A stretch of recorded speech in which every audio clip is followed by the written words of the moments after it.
Hello बच्चों, कैसे हैं आप लोग। आशा करते हैं आप लोग मस्त होंगे, स्वस्थ होंगे और दुरुस्त होंगे।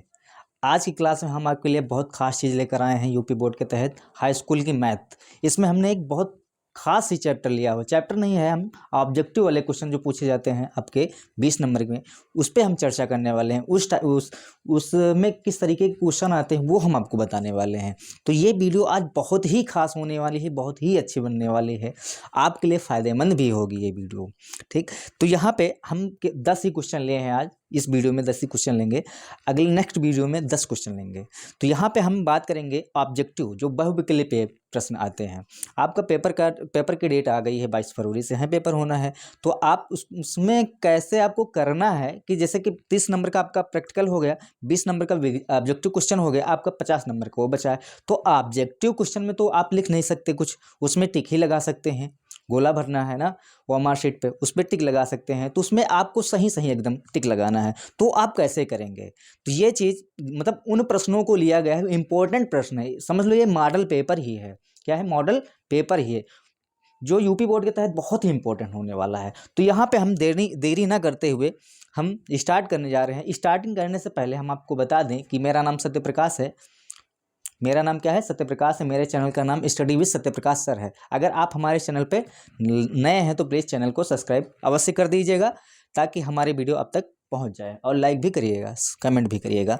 तो हम पहला क्वेश्चन हम ले लें कि लिखा है कि दो संख्याओं, क्या लिखा है? दो संख्याओं का लासा, मतलब दो संख्याएं दी हैं, लासा 60 दिया गया है और मासा 3 है। दो संख्याएं हैं जिनका लासा 60 है और मासा 3 है, और उसमें से एक संख्या आपको दी गई है, कितनी है? 12 है। तो हमको दूसरी संख्या पता करना है। क्या? दूसरी संख्या पता करना है। तो इसमें आप पढ़ चुके हैं, ये जो मैथ है ये पहला चैप्टर है, पहले चैप्टर का ही क्वेश्चन है यहाँ पे, कि दो संख्याएं दी गई हैं, उनका लासा और मासा दे दिया गया है, उसमें से पहली संख्या आपको दे दी गई है, हमको दूसरी संख्या पता करनी है। तो इस क्वेश्चन को किस तरीके से करेंगे, आइए हम देखते हैं। तो यहाँ पे जैसे कि हमको फार्मूला पता होना चाहिए। क्या पता होना चाहिए? फार्मूला पता होना चाहिए। क्या? कि पहली संख्या गुणे दूसरी संख्या बराबर एलसीएम इंटू एचसीएफ।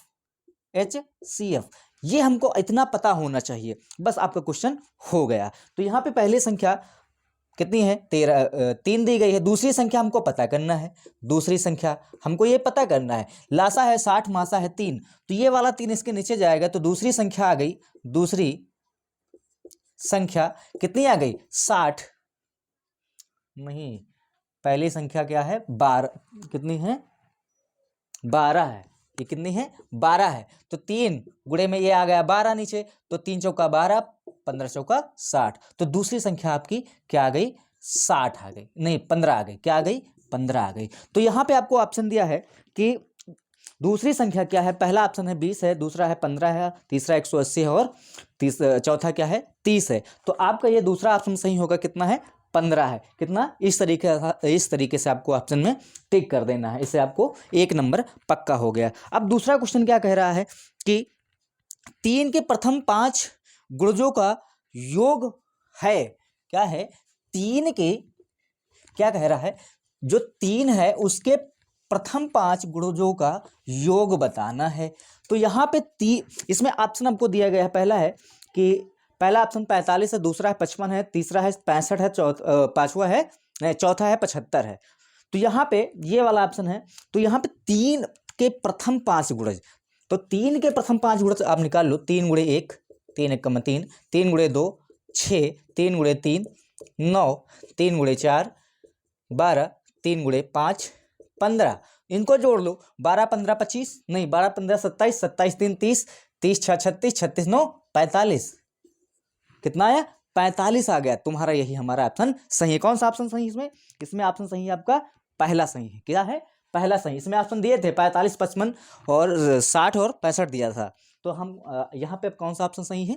45। अब इनको जोड़ लो, देखो जोड़ लो, आपका यह क्या आएगा? 45 ही आएगा। ठीक है, तो ये दूसरा क्वेश्चन हो गया। अब तीसरा क्वेश्चन क्या है? ये भी था पहली प्रश्नावली से। अब दूसरा क्वेश्चन है तो यहाँ पे दिया गया है कि यदि समीकरण एक्स स्क्वायर प्लस के एक्स क्या है, एक्स स्क्वायर प्लस के एक्स माइनस 5/4 बराबर 0 के मूल के नहीं का एक मूल 1/2 है। क्या है? 1/2 है। तो हमको क्या है, के का मान निकालना है कि के का मान हमको पता करना है। तो के का मान हमको पता करना है। ये द्विघात समीकरण का आपका क्वेश्चन है, 1 नंबर में पूछा गया है। तो यहाँ पे पता कर सकते, देखो ये क्या है, द्विघात समीकरण है। आप पढ़ चुके हैं कि कोई द्विघात समीकरण होती है, उसके कितने मान होते हैं, 2 मान होते हैं। तो इसमें से दोनों मान जो निकलेंगे इस समीकरण को क्या करेंगे, संतुष्ट करेंगे। क्या करेंगे? संतुष्ट करेंगे, 0 के बराबर करेंगे। तो हम देखो यहाँ पे एक मान दे दिया गया है, 1/2 है। यहाँ पे x का मान 1/2 है, एक दे दिया गया है। तो x की जगह 1/2 रखो, तो वो संतुष्ट करना चाहिए, के का मान निकल आएगा। तो यहाँ पे हम लिखेंगे 1/2 का वर्ग प्लस के इंटू 1/2 माइनस 5/4 बराबर 0। तो 1/2 दूना 4 प्लस k/2, ये माइनस उधर गया, 5/4 हो गया, ये वाला उधर गया, माइनस हो गया, k/2 बराबर 5/4 माइनस 1/4, 4 आ गया लासा, 5 माइनस 1 बराबर कितना आ गया, 4/4, 4 से 4 खत्म, 1 आया, मतलब k/2 बराबर 1 आ गया। कैसे गुणा करा देंगे, k बराबर आ जाएगा तुम्हारा 2 तो k बराबर कितना आ जाएगा, 2 तो इसमें ऑप्शन दिया गया था 2 है, -2 है, 1/4 है, 1/2 है, तो कितना आ गया तुम्हारा, -2 है। तो ये तुम्हारा आंसर सही हो जाएगा। चौथा क्वेश्चन है आपका, जैसे चौथा क्वेश्चन ये है, त्रिकोणमिति से दिया है। क्या है? त्रिकोणमिति से दिया गया है। इसको कैसे आप करेंगे, हमको a का मान निकालना है। क्या है कि sin 2a, क्या लिखा है, sin 2a बराबर 2 sin a। तो a का मान हमको ज्ञात करना है। क्या है? a का मान ज्ञात करना है। इसमें दिया गया है a बराबर क्या, 0 है, 30 है, 60 है और 90 है। तो यहाँ पे a का मान निकालना है हमको। तो देखो यहाँ पे क्या है कि sin 2a, हमको a का मान निकालना है। तो sin 2a का फार्मूला आना चाहिए। तो क्या है sin 2a का formula, 2 sin a into cos a बराबर क्या है, 2 sin a। गुणे में 1 लिख सकते हैं, इसको लिख सकते हैं। तो ये वाला पूरा इससे कट गया, तो cos a बराबर कितना बचा, 1। तो 1 क्या है, cos a में मान कितना है, 0 का। तो cos a बराबर क्या है, इसको लिख सकते हैं cos 0। तो a बराबर क्या है, 0। तो आपका यहाँ पे 0 ऑप्शन सही हो जाएगा। ठीक है, पहला क्या है, पहला ऑप्शन सही हो जाएगा। क्या है, 0 डिग्री। ये आपका पहला ऑप्शन सही हो गया। अब पांचवा क्वेश्चन क्या है हमारा, पांचवा क्वेश्चन क्या करते हैं। पांचवा क्वेश्चन है जैसे कि दिया है कि sec a plus tan a, sec a plus tan a bracket में 1 माइनस का sin a, ये किसके बराबर है। इसमें ऑप्शन है sec a का, sec a है पहला ऑप्शन, दूसरा है sin a, तीसरा है cosec a, चौथा है cos a। इसमें क्या है आपका सही। तो देखो इसको हम सॉल्व करेंगे। क्या है, इसको तोड़ देंगे sin cos में। तो ये हो गया 1/cos a, ये tan क्या हो गया, sin a बटा cos a, इधर क्या है 1 माइनस का sin a, इतना हो गया तुम्हारा। अब देखो यहाँ पे एलसीएम आ जाएगा, cos a, यहाँ पे बचा 1 प्लस sin a बचा ऊपर, तो यहाँ पे 1 माइनस का sin a हो गया। अब देखो a plus B, a minus B का आपका फार्मूला दिखाई पड़ रहा है। तो आप लिख सकते हैं क्या, 1 माइनस का sin स्क्वायर a, नीचे क्या है cos a है। तो यहाँ 1 माइनस sin स्क्वायर a आप जानते हैं क्या होता है, cos स्क्वायर a के बराबर। क्या होता है, cos स्क्वायर ए के बराबर, cos स्क्वायर ए के बराबर। नीचे क्या है, cos ए है, एक cos ए, एक cos खत्म हो गया, बचा तुम्हारा क्या है, cos ए। तो हमारा चौथा नंबर आपका सही हो गया। क्या है, चौथा नंबर आपका सही ऑप्शन हो गया। क्या है, cos ए के बराबर। क्या है, cos ए के बराबर। अब देखो पांचवा क्वेश्चन, छठा क्वेश्चन है। क्या है कि 1 से 10 तक की धनात्मक विषम संख्याओं का माध्य है। क्या है, 1 से 10 तक की धनात्मक विषम संख्या कितनी, 1 से 10 तक की हमको धनात्मक विषम संख्या का माध्य बताना है भैया। तो यहाँ पे कैसे करेंगे इसको, तो आपको पता होना चाहिए विषम संख्या क्या है, धनात्मक विषम संख्या क्या है। ठीक है, तो यहाँ पे विषम संख्या धनात्मक 1 से 10 तक के बीच में, तो 1 है, 3 है, 5 है, 7 है और 9 है। ये तुम्हारी क्या है, 10 के बीच में ही है, क्या है, धनात्मक। अगर हम 11 ले लेते हैं तो वो अगली एक संख्या आ जाएगी। तो यहाँ पे हम क्या है, 1 से 10 तक क्या है, धनात्मक संख्या ले लिए हैं। तो इनका माध्य क्या है, ये हमको निकालना है। तो आपका ऑप्शन दिया गया है इसमें कि 2 है, 3 है, 4 है, 5 है। क्या है, 2 है, 3 है, 4 है, 5 है। आपको फार्मूला आना चाहिए माध्य का। क्या है माध्य का फार्मूला, कि जितनी है ये संख्या इनका योग कर दिया जाए, जितने नंबर में उसी से भाग कर दिया जाए, उतने नंबर से भाग कर दिया जाए। मतलब कि जैसे कि यहाँ पे सबको जोड़ दिया जाए, मतलब इसको सबको जोड़ दिया जाए, यहाँ पे सबको जोड़ दिया जाए। जोड़ दिए, कितने हैं, 1 2 3 4 5, 5 से आप डिवाइड कर दे, 5 से क्या है डिवाइड कर दे। अब जोड़ दो, 5 3 8 हुआ, 8 1 9, 9 2 18, 8 7 15, ये आ गया 25 बटे में 5, 5 बचे 25। तो आपका पांचवा ऑप्शन मतलब कि चौथा ऑप्शन सही होगा। क्या है, 5 आ गया यहाँ पे, ठीक,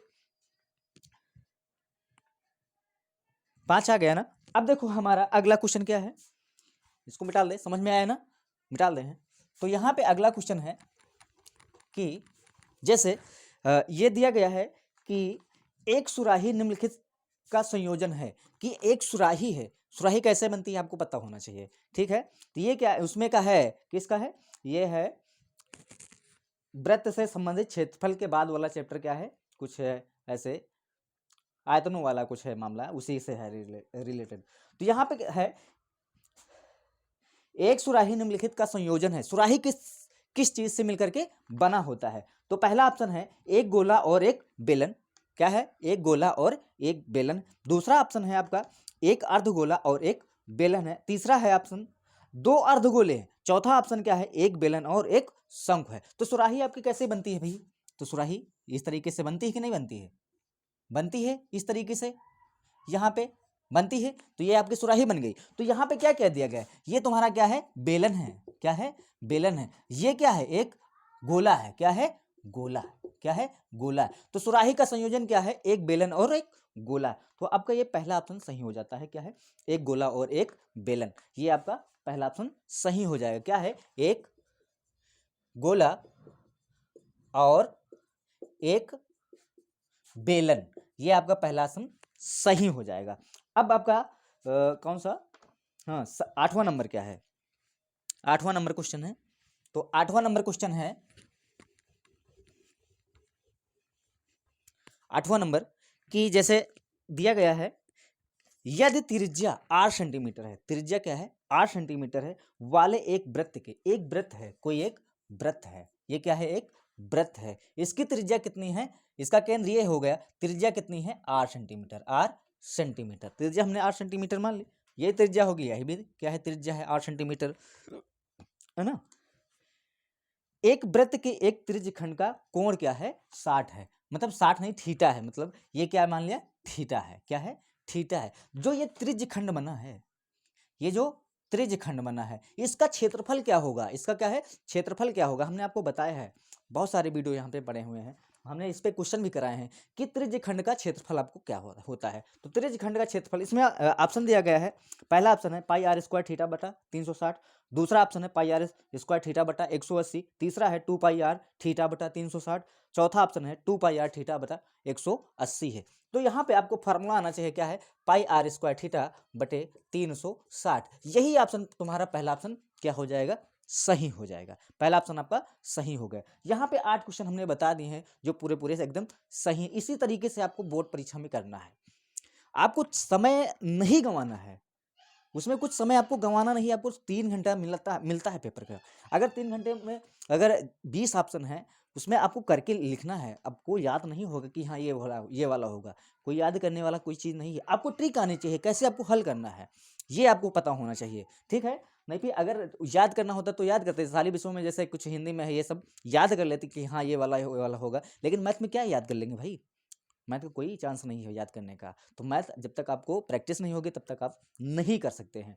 तो यहाँ पे यही है कि हमने 8 क्वेश्चन यहाँ पे बता दिए हैं। तो एक क्वेश्चन हम आपके लिए छोड़ते हैं, आप देख लीजिए कि वह बड़ी से बड़ी संख्या जिसमें, आपके लिए हम नहीं बताएंगे, वह सबसे बड़ी संख्या जिसमें 70 और 125 को विभाजित करने पर क्रमशः शेषफल 5 और 8 प्राप्त होता है।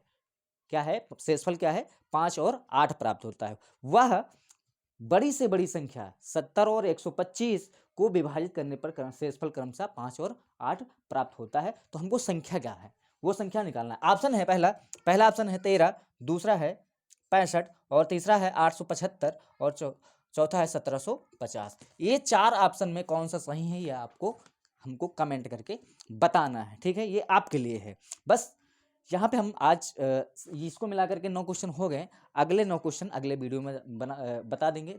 ये वीडियो बहुत लंबा जा रहा है, ठीक है। तो चलिए ठीक है, अगर ये वीडियो आपको पसंद आई हो प्लीज़ लाइक शेयर कमेंट जरूर कर दीजिएगा, ठीक। तब तक के लिए धन्यवाद। जय हिंद, जय भारत।